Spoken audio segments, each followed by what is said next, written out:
Will you indulge me for just a moment while I share the oddest, most unusual, and certainly the most counterintuitive tip for building a great marriage? You're not going to like this tip. You're especially not going to want to do this tip. But trust me, I did this in my marriage to Raul, and it made a boatload of difference. Then he started trying to do the same thing towards me, this particular tip. Huge difference. In fact, we ended up calling this the secret sauce for a great marriage. And here is the tip. It's based in the Bible. It's a Bible-based tip. Die to self. I knew you weren't going to want to hear this.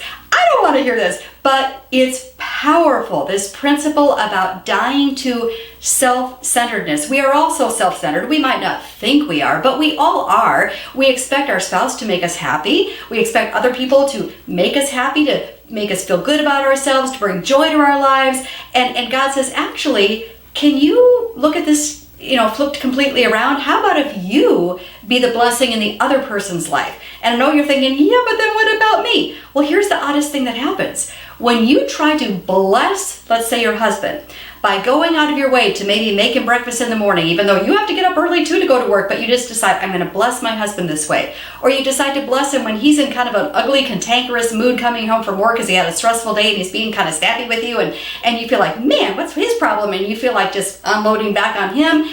And God says, no, die to self. Bless your husband at this time. So you ask him if you can give him a neck massage, and you speak kindly to him. That's being a blessing to him, not considering like, oh, my husband's not making me happy, but trying to be a blessing to him. Being a blessing to him can be as simple as, and as serious as, kindly and respectfully asking him to make some serious changes in his life if he's in a sin pattern that's destructive. But the blessing part is doing that in a kind and loving way. Do you get the drift?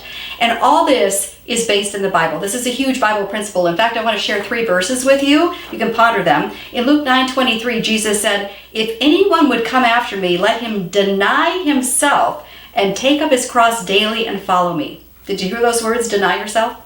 1 Corinthians 10:24, no one should seek their own good, but the good of others. And Philippians 2, verses 3 and 4, do nothing from selfish ambition or conceit, but in humility count others more significant than yourself. Let each of you look not only to your own interests, but also to the interest of others.